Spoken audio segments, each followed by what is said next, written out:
What's up? Welcome to Blockchain Tech and Finance News with me, your host, KinToshi. If you're on the YouTube side, please do subscribe, turn on bell notifications. Again, right here to Blockchain Tech and Finance News every day, daily, during the weekdays. This is going on here, live weekdays during the 8 a.m. EDT hour and Saturday during the 12 p.m. EDT hour. If you're into NFT art, search my Kins art on OpenSea and Foundation. Follow me on TikTok, KinToshi GG. Follow me on Instagram, KinToshi GG. And follow on Twitch, KinToshi GG for extra content and gaming content and live streams. Also, if you're in the chat, throw your chats in there to be featured here on the channel and in the recap on the videos. On the YouTube side, all of the links from these articles are in the YouTube side. I'm just going to share this out to the spaces and areas and networks. Blockchain, tech, and finance news.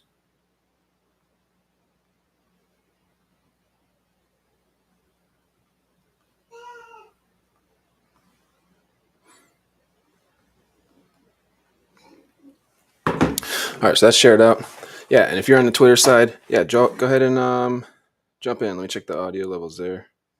And finance news. That's good. I can see you in the chats on the Twitter side as well. And give a retweet of the live stream on the Twitter side. Let's go right on into it. On the first piece of news that I have, actually, no, we're going to start with the markets. Let's start with the markets. See what's going on in the markets. We got the Dow up 2.83%. Oh, let's go. It's going to jump over to the futures. Go back to the US Dow.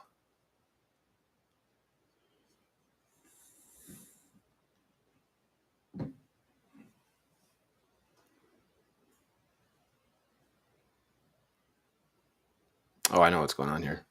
It's trying to bring me actually to the US market finance news. Here we go. This is where I want to be.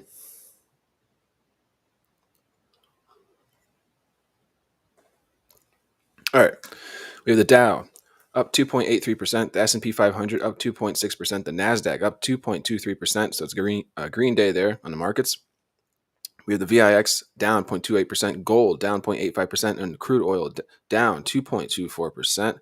In the Europe markets, we have the FTSE 100 up 0.97%, the DAX up 1.01%, the CAC 40 up 1.43%, the FTSE MIB up 1.27%, the IBEX 35 up 1.13%, the Stock 600 up 1.17%. In the Asia markets, with the Asia Dow up 2.06%, the Nikkei up 225, the Nikkei 225 up 3.25%, the Hang Seng up 1.21%, Shanghai up 1.84%, Sensex up 1.20%, and Singapore down 0.03%. In the Forex, we have the Euro down 0.62%, the Yen up 0.38%, the Pound down 1.26%, the Australia Dollar down 0.40%, the DXY Index up 0.8%, and WSJ IDX up 0.53%. In the rates market, we have the U.S. 10-year.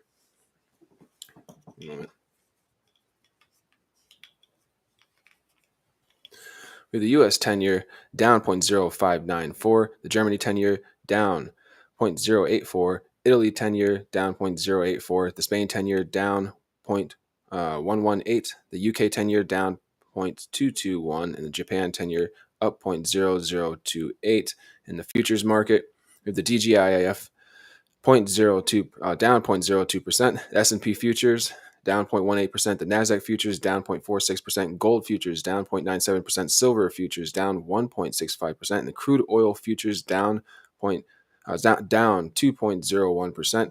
In the cryptocurrency markets, we have a bit of a green day here. We got Bitcoin back up to $19,641 per BTC, up 1.33%. Ethereum is $1,327.05 per ETH, up 2.53%. XRP is 50 cents per XRP, up 2.78%. Bitcoin Cash is $109.87 per Bitcoin Cash. That is up 0.39%. Litecoin LTC is $51.96, up 0.87%. And Monero is $144.01, up 0.06%. All right, and the first piece of news we're going to go on into here is in blockchain news. We're going to go from blockchain news to cryptocurrency news to some NFT and metaverse news. And we're going to go into some tech news, finance news, and a piece of global news to close out the stream for the day. So let me see here. Is everything working accordingly on the monitors? All right, let's go. So Jamie Dimon again slams crypto and calls blockchain real. The head of the largest U.S. bank by assets spoke during an IIF event Thursday in Washington, D.C. This article is from Michael Belusi, writer for CoinDesk Business Sector. J.P. Morgan CEO Jamie Dimon surprised no one as he held the stage at an Institute for the International Finance IIF event, calling again crypto tokens decentralized Ponzi's, even as he praised aspects of blockchain technology. There's plenty of illicit activity in crypto, said the man whose bank has been fined many billions of dollars for its own violations of statutes. Blockchain, on the other hand, at least has certain real aspects. Diamond, I'm not sure. Allowed, noting JP Morgan's Onyx platform for wholesale payments transactions. For years, Diamond has made no secret of his disdain for crypto, and just last month, in congressional testimony, again called tokens decentralized Ponzi's. Just a short article there in the business sector. Jamie Dimon again slams crypto and calls blockchain real, at least. So that's a piece of blockchain-related snippet news there. Let's go on to Cointelegraph. And the UK government introduces a bill to digitize trade documents and potentially allowing for the use of blockchain for tracing such documents. So Lord Privy Seal of the UK's House of Lords introduced the bill, which ironically was ordered to be printed following the first reading on October 12th. So, yeah, again, UK government introduces bill to digitize trade documents, potentially traced using the blockchain. This is from writer Turner Wright for Cointelegraph. So, members of the United Kingdom's House of Lords have introduced legislation aimed at eliminating the need for paper trade documents, increasing the likelihood of using blockchain technology to trace records. On October 12th, in an October 12th announcement, MP Michael and Michelle Donnellan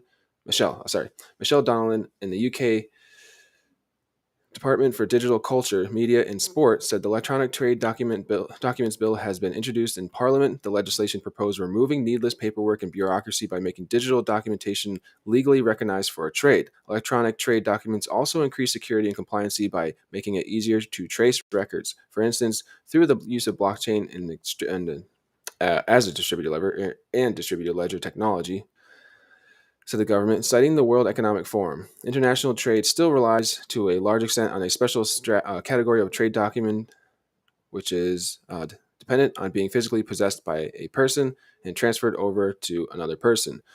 And quote, "Thank you for your support on the bill, Michelle Donnellan. It is a stellar piece of work by DCMS and a game-changing piece of legislation. There's a huge international following from all corners of the globe watching very closely." All right, so that's quoted from Chris Southworth. According to Donnellan in the digital department, the bill would reduce carbon emissions related to documentation by at least 10% and cut down on processing time. The UK has roughly 28.5 billion paper trade documents on a daily basis. If approved, the legislation would allow businesses to provide electronic versions of documents, including promissory notes, warehouse receipts, cargo insurance certificates, and delivery orders from ships. The Lord Privy Seal of the UK's House of Lords introduced the bill, which ironically was ordered to be printed following the first reading. Under Prime Minister Liz Truss, the UK government's plans for the economy seemed uncertain following a new scrap tax cut plan that sent the value of the British pound crashing. The Prime Minister, who took office in September prior to Queen Elizabeth II's death, previously said the UK should welcome cryptocurrencies in a way that doesn't constrain their potential. All right, so that's here. UK government introduces bill to digitize trade documents potentially traced using blockchain technology. There you go. There's two pieces of blockchain-related news. Let's go into a piece of cryptocurrency-related news. In Yahoo Finance, we have Bitcoin crypto drops. Bitcoin erases earlier losses after inflation. This is from writer David Hollerith and senior reporter for Yahoo Finance. So Bitcoin's value rebounded on Thursday after dropping to a low not seen since July 2nd, minutes following the release of September's inflation reading that came in well above expectations. Bitcoin was changing hands at $19,407 Thursday afternoon, up 1.35% in the last 24 hours. Shortly after the inflation release, Bitcoin had plunged to 18,195 according to crypto. Year-over-year inflation for last month was 8.2% for September, according to the government's U.S. Consumer Index Price (CPI), higher than Wall Street's consensus expectations for 8.1%. Excluding food and energy, core inflation rose 6.6% from a year ago, marking the highest level since 1982. The data shows that inflation is proving more difficult to tame despite multiple Federal Reserve interest rate hikes that have largely depressed stocks in cryptocurrency this year. A worse than expected inflation reading is anything but good for traders. Michael Safai, a partner with crypto trading from Dexterity Capital, told Yahoo Finance. But with the less rosy outlook, volumes picked up and some directional traders snatched bargains, he added. When inflation has come in higher than consensus estimates this year, Bitcoin has sold off an average of 4% in the 30 minutes following the economic release, according to Singaporean crypto fund QCP Capital. Though today's move fell in line with the 30-minute average, it's still leaving plenty of market observers puzzled. While Bitcoin held on to its $18,000 floor, it continued to trade in a muted range to equities. The Nasdaq IXIC fell as much as 3.2% on Thursday before closing up 2.23%. The S&P 500 has lost as much as 2.4% before ending 2.6% higher. Over the past month, the Nasdaq and S&P 500 have each sold off 13% after having lost 56% in the second quarter. Bitcoin has fared slightly better, down 4% for the same period. In Ethereum's stance, the second largest cryptocurrency is down marginally, losing 0.26% on the trade, trading at $1,294 per ETH coin, while shares of Coinbase Global Coin ended Thursday down nearly 1%. For cryptocurrencies, which have lost more than half of their value between April and July of this year, the picture shouldn't be expected to improve. Mike Novogratz, founder and CEO of major crypto investment manager Galaxy Digital, told Yahoo Finance earlier this week. There's a tremendous amount of fear in the markets right now, Novogratz said. As of Thursday afternoon, the total market capitalization of crypto assets measured by CoinMarketCap has bounced from $923 billion to $883 billion back to $925 billion for the same 24-hour period. Revenue is coming down in the industry. Trading volumes are down. Excitement is down, Novogratz said. And this crypto winter could last longer than people think it might. Be shorter. It's hard to predict. There is probably going to be to look increased daily volatility until the market comes to some consensus, but the path remains the same. Ben McMillan, founder and chief investment officer with hedge fund IDX, told Yahoo Finance. McMillan added that the narrative around an earlier than expected Federal Reserve pivot in monetary policy may be coming to bear in light of the possibility that liquidity could dry up in the U.S. Treasury markets. While that possibility may prove unlikely, he admitted, I'm curious to what tomorrow is going to look like. All right, so that's a piece of news about the Bitcoin. Bitcoin erased its earlier losses after inflation reading. Let's go on to the next piece of cryptocurrency news. Then we're going to go into NFT news. So discussion of why inflation isn't pushing more people into crypto. This is from Ezra Reguera.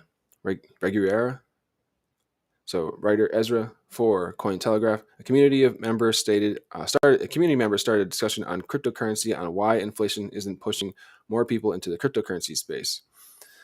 While some anticipate that more people will naturally get into crypto due to inflation, the reality is far from some community members' expectations. A discussion in the Reddit cryptocurrency group highlighted this topic and explored why higher inflation is not pushing more people into the crypto space. According to a Reddit user, events like the United States Federal Reserve printing more money and the government spending more and more funds have led them to the conclusion to get into crypto is one of its functions is to hedge against inflation. The Redditor posted that they expected more people to do the same in the subreddit. However, the community member is now puzzled as to why that is not the case.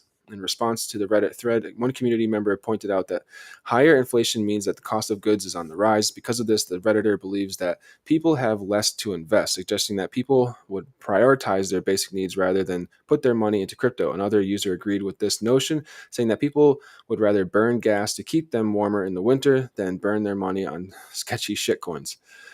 Meanwhile, another user brought up that the US dollar has performed very well throughout the year. According to the user, even Bitcoin has lost value against the USD in the current year. In addition to this, a user believes that people not jumping into crypto has something to do with its volatility, lack of use cases, and the space being plagued by a lot of scams, rug pulls, and hacks. Despite the negative notions, some still argue in favor of crypto. A community member highlighted that in terms of volatility, Bitcoin has been less volatile compared to some tech stocks this year. In terms of use cases, the user argued that there have been a lot of use cases with crypto, like easier cross-border transactions and smart contracts. Talking about scams, the community member said that there are scams everywhere, citing real estate, fake gold scams, and pyramid schemes. On October 13th, politician Nigel told Cointelegraph that one of Bitcoin's appeals is its fixed supply and highlighted that it cannot be inflated away. According to Farage, Bitcoin will very soon become a trusted means of exchange in Europe, as a very big change is set to happen in the next 2 to 3 years. I will say this: what if Bitcoin were to scale itself in consensus to expand its supply? That's been kind of like a very light topic of debate. If Bitcoin were to fork into a larger supply, leaving the old fork, but I'm not sure. We don't really know. The code bases change on that, and it's kind of far-fetched, but not impossible. This next piece of news is from Cointelegraph. We're going to shift into NFT and metaverse news. So, Japanese gaming giants hiring spree ahead of the NFT marketplace. Japanese entertainment and video game company Konami has posted new job openings to expand its NFT, Web3, and metaverse offerings. Japanese gaming giant Konami is seeking to expand its cryptoverse talent pool while it eyes the development of Web3 and metaverse experiences and a non-fungible token marketplace. The gaming giant is the latest in strength and lengthening its list of big names, signaling interest in expanding its Web3 offerings by seeking to acquire new talent. On October 13th, the company announced that it was recruiting a wide range of talent for system construction, and service deployment relating to future metaverse and Web3 platforms. Konami stated that it has been conducting research and development to incorporate the latest technology into its games and content, adding it also plans to launch an NFT trading platform where players can trade their game digital items. The company is well known among traditional gamer circles as the publisher behind the Metal Gear Solid franchise, Castlevania, Dance Dance Revolution, and Frogger. So yeah, most definitely Metal Gear was my top game playing in my youth. Konami is looking to fill several positions, including system engineers, programmers, project managers, designers, and directors for its venture into Web3. The successful applications will work on a unique digital item distribution platform that conforms to Japanese guidelines for blockchain games. This is not Konami's first foray into non-fungibles. In January, the firm launched a collection of NFTs to celebrate the anniversary of its Castlevania franchise. However, major moves into NFTs by some traditional gaming companies have been met with backlash, and most notable example being Ubisoft's Quartz platform, which came under fire earlier this year. Last month, Ubisoft CEO Yves walked back the company's enthusiasm for NFTs, saying it was merely in research mode all along. Some gamers saw gaming companies' moves into the NFT space as a money grab. There's also environmental concerns over the proof of work mining process used to mint them, which is obviously changed over to proof of stake. Though much of these words can be dismissed since, Ethereum, the industry standard network of NFTs, has transitioned to proof of stake. NFT sales have slumped in 2022 in line with the wider crypto bear markets. In recent months, NFT sales on the world's largest marketplace, OpenSea, have plummeted as much as 99% from their record highs of more than 400 million earlier this year. All right, but there we go. Japanese gaming giants hiring spree ahead of the NFT marketplace, from writer Martin Young for Cointelegraph. All right, let's go into more NFT news. And these two next pieces of news I find very important, most definitely for the space. Ukrainian art museum to preserve art and cultural heritage through an NFT auction. The Karviv Art Museum launched a new NFT collection on the Binance NFT marketplace to help raise funds for operations and preservation of cultural heritage. This is from Savannah Fortes, writer for Cointelegraph. As the Web3 space expands, non fungible token NFT use cases continue to develop past the hype days of stagnant digital art collections. However, even with the art realm, NFT utility is being reinvented, as is the case with a Ukrainian art museum. The Kharkiv Art Museum announced on October 13th its Art Without Borders NFT collection is now available on the Binance NFT marketplace. It includes 15 pieces of art from the museum's collection, with proceeds going back to finance the museum and save the cultural heritage of Ukraine, as stated by the official announcement. The museum is one of the oldest in Ukraine, with nearly 25,000 works of fine art by artists from Ukraine and all around the world. Artwork by Albrecht Dürer, George Jacob, Johann van Os, Ivan Avazovsky, Simon de Vlieger, and others is featured in the NFT collection. Binance NFT head Lisa Hay told told Cointelegraph that in a time of conflict, when donors are looking for a secure and sure way to give funds, NFTs offer reassurance. NFTs offer peace of mind and security for donors because all transactions are registered on blockchain technology. All donations to causes via NFTs are tracked and can't be altered or deleted. The Binance exec continued to say that the transparency of the blockchain also allows donors to know when and if funds reach their desired destination. Museums have utilized NFTs as a means to digitalize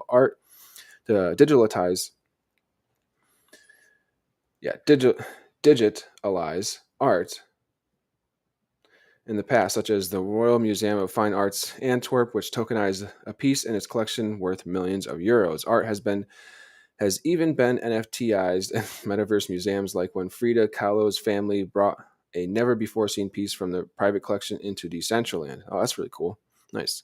Meanwhile, the city of Kharkiv has been subject to intense fighting on the ongoing conflict between Ukraine and Russia. Therefore, the collection's utility can preserve cultural currently at the risk of being destroyed, which was the case in the infamous looting of the National Museum of Iraq in Baghdad in 2003. Lisa says the combination of nascent NFT technology and a long-standing Ukraine cultural heritage in NFT will support building culture and history in real life. Already, NFTs have been used as an act of aid and resistance in Ukraine during these turbulent times. Proceeds from an NFT auction were used to help restore physical monuments which have taken damage from the conflict. The Ministry of Digital Transformation in Ukraine have even launched its own digital NFT museum in order to document and preserve a timeline of major events in the conflict.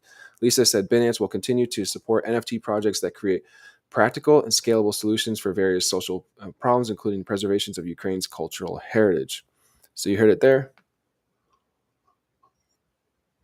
Ukrainian Art Museum to preserve art and cultural heritage through their NFT auction. And this is also another piece of news I find interesting and important among NFTs and physical galleries, right? And physical studios. So Beeple building a physical studio to bring NFTs into the real world. The artist behind the top NFT sale of all time is establishing a South Carolina studio to create and share digital artwork. This is from writer Andrew Hayward for Decrypt. In brief, noted artist Beeple is building in Charleston, South Carolina. The space will be used to create and share digital artwork, aims to expose NFTs to new audiences. Beeple Winkleman made headlines last year for his record-breaking $69.3 million sale of NFT artworks at Christie's auction, and followed that up with a Time magazine cover and the Tonight Show appearances. Now he's aiming to bring the NFT world to even more people by establishing a real-world studio that will host exhibitions. Today, Beeple shared a video showing the construction of his sizable new studio in Charleston, South Carolina, which appears to be set in an overhauled warehouse. In the video, we see the first steps as workers tear down walls and develop the space within the future Beeple Studios. In a tweet that the space will be an outlet for not just my artwork, but the entire digital art NFT community, with plans to host exhibitions and find unique ways to display NFT artwork for real-world patrons to view on site. This is really cool. Let's get some NFT into a lot more galleries. That'd be really cool moving forward globally. Coming together and experiencing digital artwork IRL is something that I think will help bring the new wave of collectors, he wrote, and that's precisely what we need to move past is what we need to move past this bear market. People added that NFT creators need to find new ways to attract people who may have heard about NFTs but don't fully understand how they work. An NFT is a blockchain token that represents ownership in a unique item and can be used with things like digital artworks and collectibles, but also real world items. I believe that by showing people this artwork can absolutely be shared and appreciated in real life, not just on our tiny screens, people wrote, they will see that the medium is like any other with the ability to bring beauty, provoke thoughtful discussion, and truly move us. He did not share a timeline for opening the studio or hosting events, but said that the video represents the first half of construction and the second half is already nearly complete.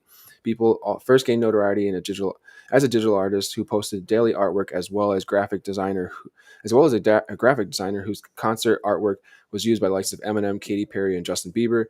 As the NFT market started expanding in late 2020, Beeple started selling his artworks and quickly broke records in the process. Momentum quickly grew and peaked when Beeple's every day is the first 5,000 days, a collage containing his previously daily artwork postings sold for $69.3 million on auction on March 2021. Last November, Beeple followed it up with a sale of Human One, a physical/digital hybrid sculpture with an NFT component for $28.9 million. Since entering the NFT space, Beeple has emphasized a real world component with all of his digital sales. Human One is set within a holographic terminal of digital artwork that dynamically changes over time. He also partnered with startup Infinite Objects to provide buyers with a dedicated video display for each piece of artwork sold.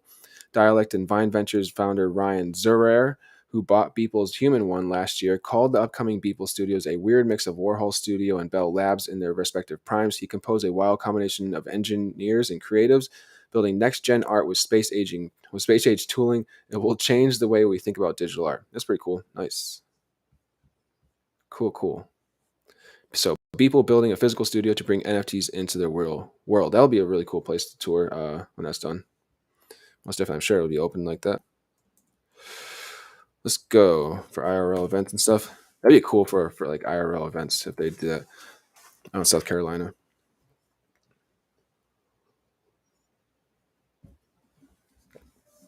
Why retailers are racing to have a metaverse presence. So this is from Olga Dogadkina, Forbes Council member and Forbes Technology Council. Who's a founder and CEO of Imperia. So how did the retail industry go from physical brick and mortar shopping? How did the retail industry go from physical brick and mortar shopping to virtual shopping in the metaverse? So we're going to switch over to a couple pieces of metaverse news here, and then we're going to go into some finance and general news and close out the stream for the day.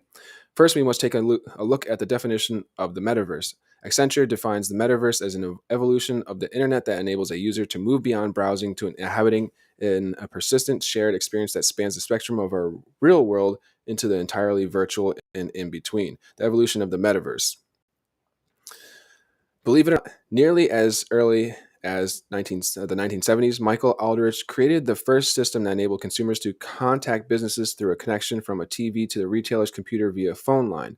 Though this was the first step to online retail, it was a costly process that didn't make much fiscal sense for most retailers and turned out not to be a huge success.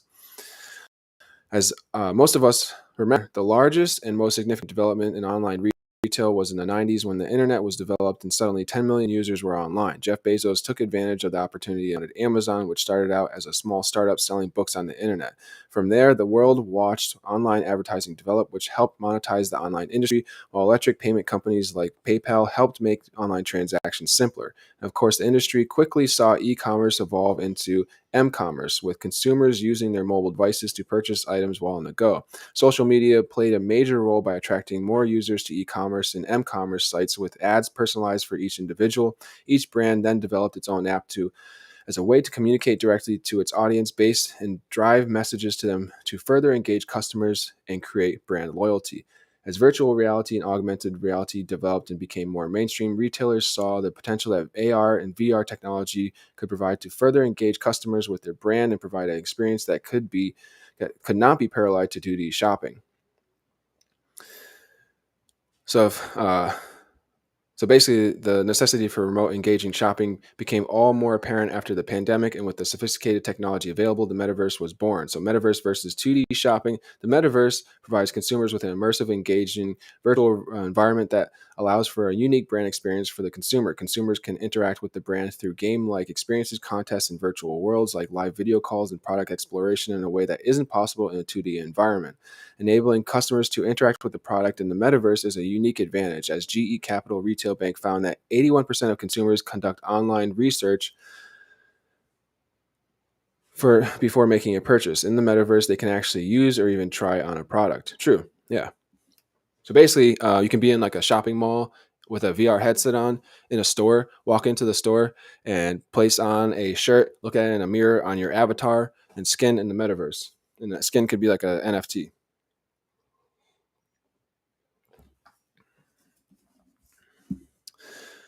Consumers can be part of the brand narrative through a virtual world, whether they are in a room of perfumes experience. Oh, so and also you would check the item out, right? You'd be in the store, you check the item out, whether with cryptocurrency or USD, what have you. It's all a virtual experience in the metaverse. That's what this means.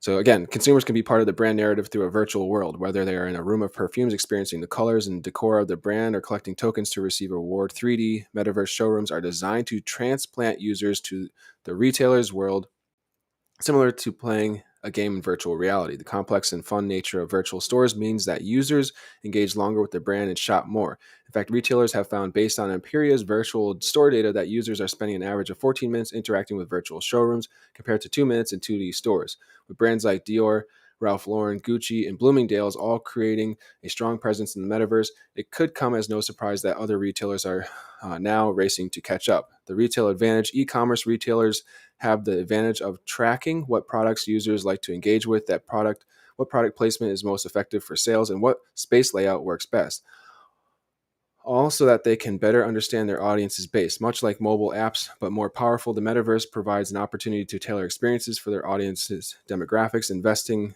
directly in current and future customer loyalty. Some steps for brands to embrace the metaverse include creating a strategy that includes the metaverse a brand narrative slash design, which may be similar to an extension of the physical store, with some variances because the metaverse offers a different opportunity for engagement. Consider highlighting giveaways and promotions, as well as other moments of user interaction, so that your audience can get the full benefits of virtual engagement. As more brands names create a virtual presence and users' demand for metaverse shopping experiences increases, we can only expect the metaverse to take off, much like online and mobile shopping did just decades ago. The metaverse is catapulting the retail industry into a new era of shopping, one that will transform retail, providing limitless opportunities for the future, taking retailers to into new territory in an interesting and inserting their brand into virtually any home. All right.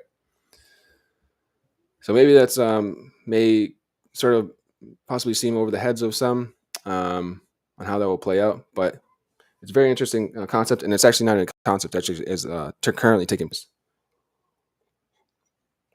We have like Oculus VR headsets, and you visit a website, and that website has a virtual store. You go into the store, you can walk around, view products, test products, wear products. I don't know about smelling products, right? But things of that nature. You check out right there. Well, and you have to leave your home, so and it gets shipped to you.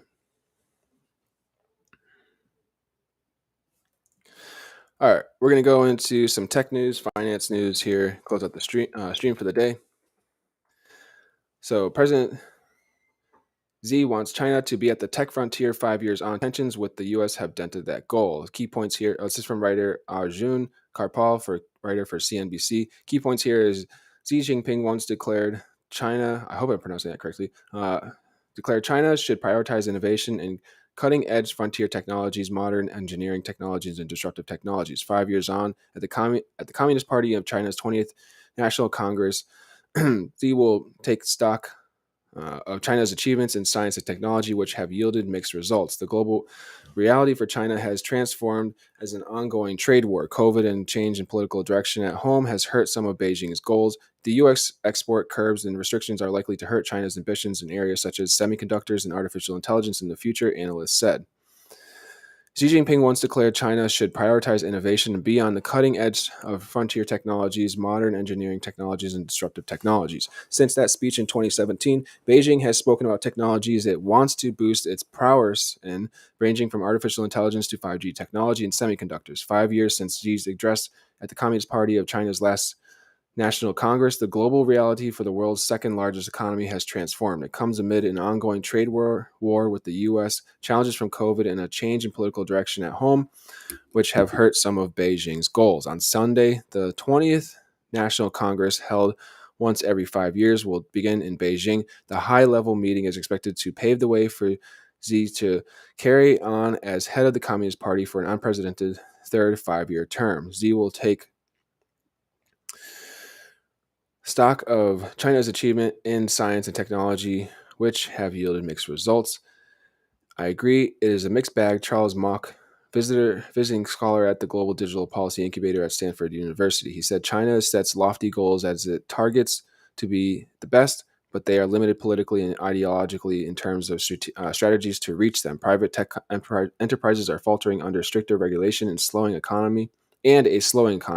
China is far from self-sufficient in semiconductors, a task made harder by recent U.S. export controls. Censorship on mainland has tightened as well, but China has made some notable advancements in areas such as 5G and space travel. In the U.S.-China tech war, one of the unforeseen events that perhaps derailed China's goals in some areas of technology over the past 5 years is the trade war. It was launched by former U.S. President Donald Trump and quickly turned into a tech battle of sorts. In 2019 and 2020, the Trump administration enacted sanctions on Huawei, China's leader in 5G telecommunications equipment and one of the world's biggest smartphone makers at the time. Washington used sanctions and export bans to cut Huawei out from the critical chips it required, crippling its smartphone business. Governments that were seen as allies of the U.S. to ban moved to ban Huawei from their future telecommunications infrastructure. It would seem that Xi underestimated the challenges China faced in overcoming its reliance on foreign, mostly U.S. firms. The Huawei saga set the tone for relations between the U.S. and China, and the battle for tech supremacy continued today. Just last week, the U.S. government under President Joe Biden enacted wide-sweeping export curbs aiming at cutting off key software, chips, and machinery that could aid China's development of semiconductors, artificial intelligence, and supercomputers. Zero COVID, another unforeseen event during the last 5 years, is the outbreak of COVID, which originated in China and spread across the world. While many countries dealt with the initial waves of the virus, they relied on vaccines and masking measures eventually open up their economies after prolonging lockdowns and border closures. China, however, has stuck to a policy of zero COVID, which involved locking down entire cities, including the major metropolis of Shanghai. The country's COVID policy has contributed to a major slowdown in economic growth this year that has led to some of China's technology giants, including Alibaba and Tencent, reporting their slowest growth on record. Semiconductor self-sufficiency. Beijing put a lot of focus on self-sufficiency in various areas of technology, but especially on semiconductors. The drive to boost China's domestic chip industry was given further impetus as the trade war began. In its 5-year development plan, the 14th of its kind, Beijing said it would take science and technology self-reliance and self-improvement a strategic It would make, science and technology, self-reliance, and self-improvement a strategic pillar for national development. One area it hoped to do so was in semiconductors, but a number of restrictions by the U.S. has put a dent in those ambitions. It would seem that Xi underestimated the challenges China faced in overcoming its reliance on foreign, mostly U.S. firms in key core or hard technologies such as semiconductors. Paul Triolo, the technology policy lead at consulting firm Albright Stoneridge, told CNBC. He also did not account for growing U.S. concern over semiconductors as foundational to key technologies. Looking ahead, in quote, looking ahead, the latest package of U.S. controls will make a huge dent in China's technology ambitions. That's from Paul Triolo, technology and policy lead from Albright Stoneridge. Quote, things did not look as bleak for China's semiconductor in 2017 as they do now, Triolo said. Looking back, Xi should have redoubled efforts to bolster China's domestic semiconductor manufacturing equipment sector, but even there, a heavy reliance on inputs such as semiconductors has made it difficult for Chinese firms to reproduce all elements of those complex supply chains. The Biden administration unveiled a slew of restrictions last week that aim to cut China off from key chips and manufacturing tools to make those semiconductors. Washington is looking to choke off supply of chips for critical technology areas like artificial intelligence and supercomputing. Analysts previously told CNBC that it will likely hobble China's domestic technology industry. That's because part of the rules also require certain foreign made chips that use American tools and software in the design and manufacturing process to obtain a license before being exported to China.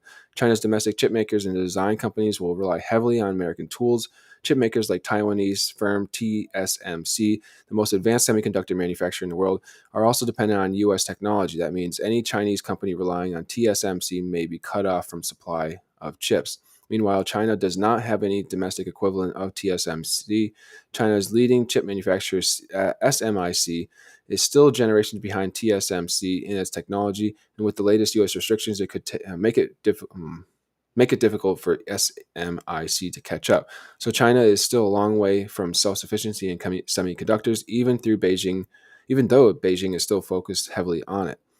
Looking ahead, the latest package of U.S. controls will make a huge dent in China's technology ambitions because the curb on advances semiconductors, Triolo said. The curbs will ripple across multiple associated sectors and make it impossible for Chinese firms to compete in some areas such as high performance computers and AI related applications such as autonomous vehicles that rely on hardware advances to make progress. China's tech crackdown, a major hallmark of Xi's last 5 years, is how he has transformed China into one of the strictest regulatory regimes globally for technology. Over the past 2 years, China's once freewheeling and fast growing tech giants have come under heavy scrutiny. And it began in November 2020 when the $34.5 billion initial public offering of Ant Group, which would have been the world's biggest in the world, was pulled by regulators. I remember this. Yeah, the Ant Group, especially with the Ant blockchain, right? That sparked several months where regulators moved swiftly to introduce a slew of regulation in areas from antitrust to data protection. One of the first regulations of its kind globally, Beijing also passed a law which regulated how tech firms can use recommended algorithms, underscoring the intense tightening that took place. Looking back to Xi's 2017 speech, there were hints that regulation was coming.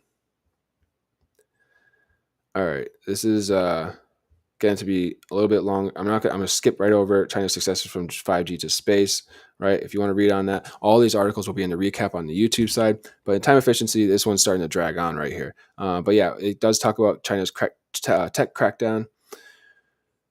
We talked about the Ant Group part on that. And I'm going to kind of jump through because it has some more in there. Again, you can read these articles at your due diligence, but I want to get to the key important points. So yeah, what's next for Xi's tech policy? The regulatory assault on the domestic technology sector, which has slowed in recent months, will not go away entirely, even if regulatory actions are moving in a new phase. In Xi's third term, companies like Alibaba and Tencent won't necessarily see the breakneck growth speeds that they've seen in the past.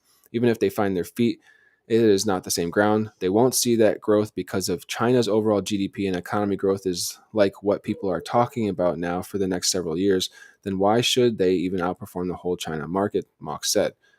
But Xi's, but Xi's job in the tech sector is now that much harder, right? As the U.S. continues to ratchet up controls in other areas of technology and squeeze technology investments in China via outbound investment reviews, the overall innovation engine in China, heretofore driven by this private sector, will also begin to sputter. The government will have to increasingly step in with funding, Triolo said. This is not necessarily a recipe for sex except for manufacturing heavy sectors, but not for advanced semiconductors and softwares and AI.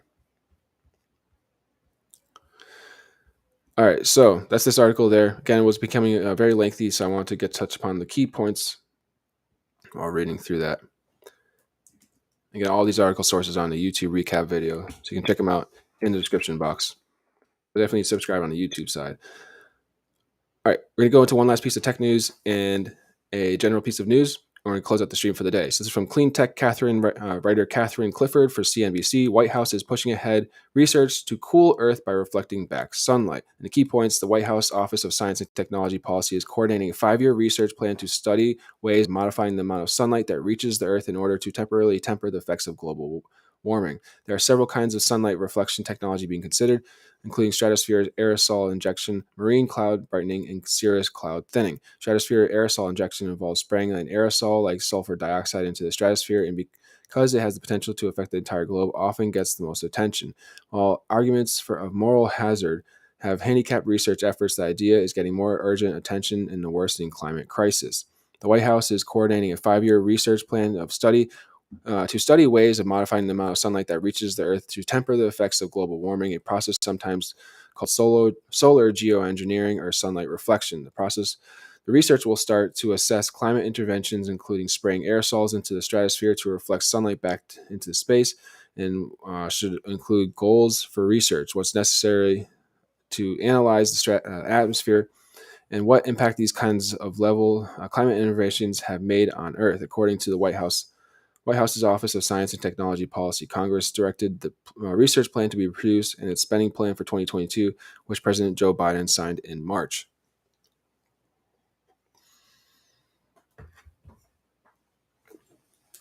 Some of the techniques, such as spraying sulfur dioxide into the atmosphere, are known to have harmful effects on the environment and human health, but scientists and climate leaders are concerned that humanity will overshoot its emissions targets. Say research is important to figure out how best to balance these risks against a possible catastrophic rise in the Earth's temperature. Getting ready to research a topic is a very preliminary step, but it's notable the White House is formally engaging with what has largely been seen as the stuff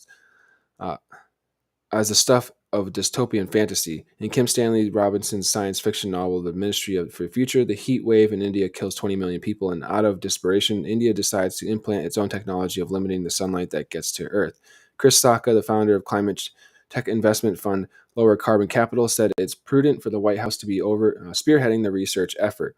Sunlight reflection has the potential to safeguard the livelihoods of billions of people, and it's a sign of the White House's leadership that they are advancing the research so that any future decision can be rooted in science and not geopolitical brinkmanship, Sacca told CNBC. Sacca has donated money to support research in the area, but said he has zero financial interest beyond philanthropy in the idea, and does not think there should be private business models in the space, he told CNBC. Harvard professor David Keith, who first worked on the topic in 1989, said it's being taken much more seriously now. He points to former statements of support for researching sunlight reflection from the Environmental Defense Fund, the Union of Concerned Scientists, and the Natural Resources Defense Council, and the creation of a new group he advises called the Climate Overshoot Commission, an international group of scientists and lawmakers that's evaluating the climate interventions and in preparation for a world that warns beyond what the Paris Climate Accord recommended. To be clear, nobody is saying sunlight reflection modification is the solution to climate change. Reducing emissions remain the priority. You cannot judge that what the country does on solar radiation modification without looking at what is doing in emissions reduction, because the priority is emissions reduction, said Janos Pastor, executive director of the Carnegie Climate Governance Initiative. Solar radiation modification will never be a solution to the climate crisis. 3 ways to reduce sunlight. The idea of sunlight reflection first appeared prominent in a 1965 report to President Lyndon B. Johnson entitled Restoring the Quality of Environment. Teeth called at CNBC. The report floated the idea of spreading particles over the ocean at a cost of $100 per square mile. At 1% change in the reflectivity of the Earth would cost $500 million per year, which does not seem excessive, the report said, considering the extraordinary economic and human importance of climate. The estimated price tag has gone up since then. The current estimate is that it would cost $10 billion per year to run a program that cools the Earth by 1 degree Celsius, said Edward A. Parson, professor of environmental law at UCLA's law school. But that figure is seen to be remarkably cheap compared to other climate mitigation initiatives. A landmark report released on March 2021 from the National Academies of Science, Engineering, and Medicine addressed that three kinds of solar geoengineering, stratospheric aerosol injection, marine cloud brightening, and cirrus cloud thinning. Stratospheric aerosol injection would involve flying aircraft into the stratosphere or beyond between 10 miles and 30 miles skyward and spray a fine mist that would hang in the air, reflecting some of the sun's radiation back into space. The stratosphere is calm and things stay up there for a long time, Parson told CNBC. This atmospheric life of stuff that's injected into the atmosphere is between 6 and 2 years old. Stratospheric aerosol injection would immediately take the high end off hot extremes, Parsons said, and also it would pretty much immediately slow down extreme precipitation events. The top line slogan about stratospheric aerosol injection, which I wrote in a paper more than 10 years ago, but it's still apt. It's fast, cheap, and imperfect. Fast is crucial. Nothing else that we do for climate change is fast, cheap. So it's cheap, Parson told CNBC. It's not imperfect because we haven't got it right yet. It's imperfect because the imperfection is embedded in the way it works. The same reason it's fast is the reason that it's imperfect, and there's no way to get around that. One option for an aerosol is sulfur dioxide, the cooling effects which are well known for the volcanic eruptions. Let's see. The president of factories that burn fossil fuels, coal has some sulfur dioxide. That oxidizes when burned, creating sulfur dioxide. The sulfur dioxide goes through other chemical reactions and eventually falls to the earth. And during that time, the sulfur pollution sits on the air and it serves as a kind of insulation from the heat of the sun. Ironically, as the world reduces coal burning to curb carbon dioxide emissions that cause global warming, we'll also be eliminating sulfur dioxide emissions that mask some of the warming. And then there's sulfur pollution, stuff that comes out of smokestacks and greenhouse gases. So in other words, they form a sunlight reflection for decades already. So says Kelly Wasner, executive Silver Lining, executive director. And they promote research and governance of climate inventions. So spraying sulfur is not in the stratosphere is not the only way of manipulating the amount of sunlight that goes to Earth. It's not, and in some ways, it's not the best option. Let's see. Marine cloud brightening involves increasing the reflectivity of clouds that are relatively close to the surface of the ocean with techniques like spraying sea salt crystals into the air. Many marine cloud brightening generally gets less attention than stratospheric aerosol injections because it affects half a dozen to a few dozen miles that would potentially only last a few hours to days. Cirrus cloud thinning, the third category since 2021 report from the National Academics, involves thinning mid-level clouds between 3.7 and 8.1 miles high to allow heat to escape from the Earth's surface. It is not technically part of the solar and geoengineering umbrella category because it does not involve reflecting sunlight, but instead involves increasing the release of thermal radiation. So there's known risks to people and environment for these practices. First, spraying sulfur in the atmosphere will mess with the ozone chemistry. Sulfates injected into the atmosphere eventually come down as acid rain. And it's still damaging to the ozone, right? For sunlight reflection technology to become a tool in the climate change mitigation toolbox, awareness among the public and lawmakers has to grow slowly and steadily, according to Tyler Fegelhauer, a researcher at Duke University who studies public record and risk. So, this article really goes on. And there's some closing points here. Research it now or be caught off guard later. Most definitely doing this research now. And practice of right now is important. But the practice is interesting for the study of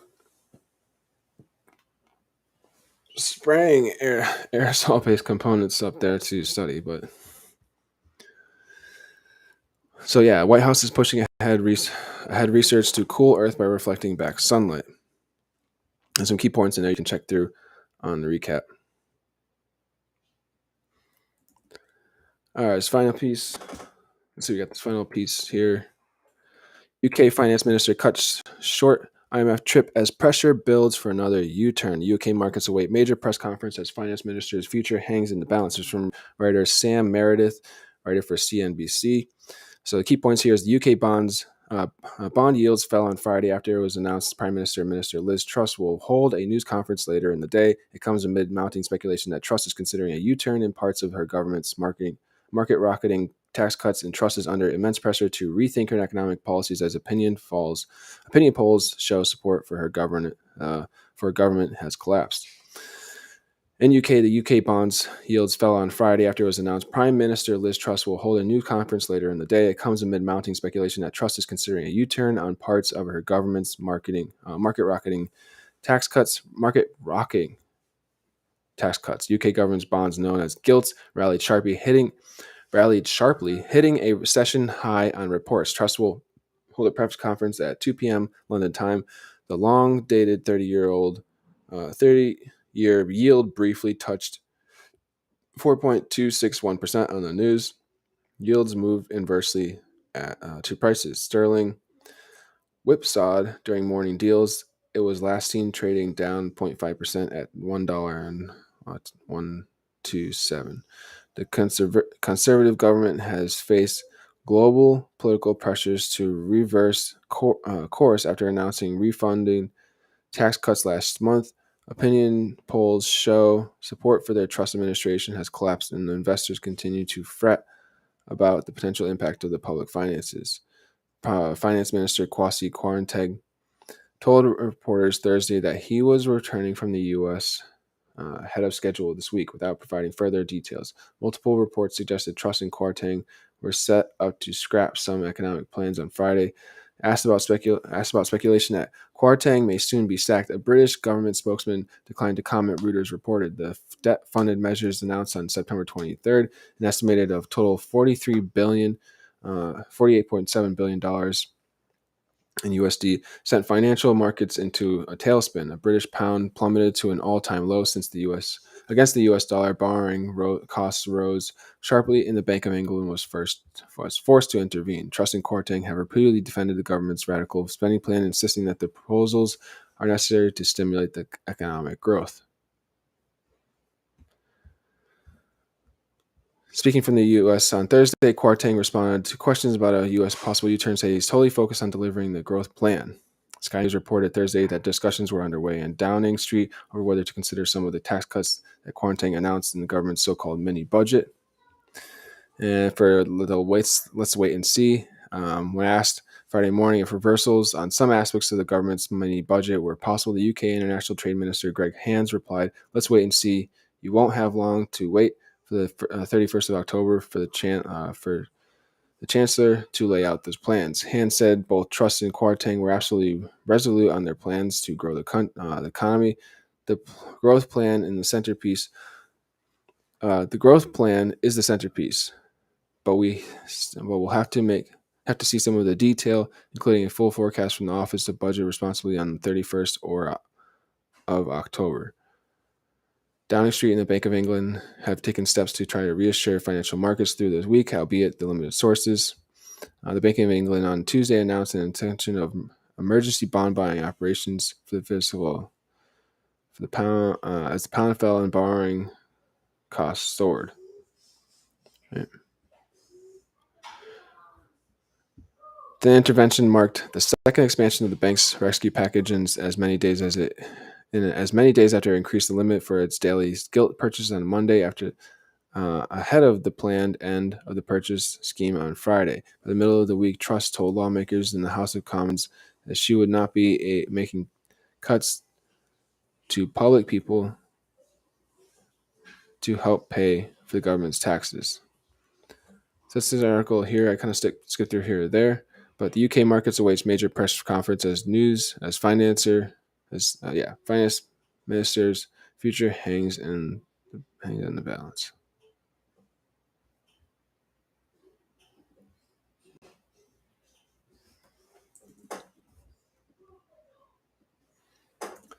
This last piece of news is from CNBC to close out the stream for the day. It's a piece of global news and live updates from Natasha Tarak. So must indicate SpaceX will stop funding Starlink terminals in Ukraine Russia starts evacuating civilians from Kherson. SpaceX founder Elon Musk has appeared to confirm his company SpaceX will no longer fund donated Starlink internet terminals in Ukraine. It follows a CNN report that SpaceX was pulling funding for the terminals, citing documents obtained from the Pentagon. SpaceX is asking the U.S. government pay for the terminals instead, according to the report. Meanwhile, Ukrainian forces continue to gain ground on territory occupied and illegally annexed from Russia, prompting Russian-installed authorities there to urge civilians in the southern Kherson region to evacuate. Evacuees are arriving in Russia today. Kyiv says it has liberated 600 settlements from Russian occupation in this month, including 75 in Kherson. WHO records at least 620 attacks on the vital health service in Ukraine since the start of the Russian invasion. Since Russia invaded the Ukraine on February 24th, there have been at least 620 attacks on vital health services in the country. The World Health Organization's surveillance system for attacks on healthcare served to be. The organization reports that healthcare facilities have damaged 538 times. Ambulances have were targeted in 82 cases, and at least 154 attacks affected crucial medical supplies. The group also estimated that attacks on health services led to at least 100 deaths and 129 injuries. The Kremlin has previously denied that it targets civilian infrastructure like hospitals, schools, and apartment buildings. All right. So I think it's just going to go on to continued articles over and over. But the main point here is Musk indicates SpaceX will stop funding Starlink terminals in Ukraine. So that's all I have on the global news today. All right. So again, if you're on the YouTube side, please do subscribe, turn on the bell notifications right here to Blockchain Tech and Finance News. You can throw your chats in there, and I'll serve them up on the Jumbotron. Fample, do you know staff or something? Congrats on getting into Twitch news article. Just found your channel from it. Thanks for the follow, Fample.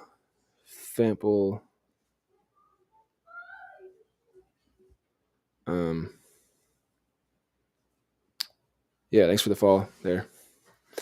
Fample Baskets and getting onto the Twitch news article. Just found your channel from it. Twitch news article. I don't know what that is. If you can send me a link to it, I'll look that up. But yeah, that's that Twitch news article. I'll look that up. But anyways, that's all I have for the news today.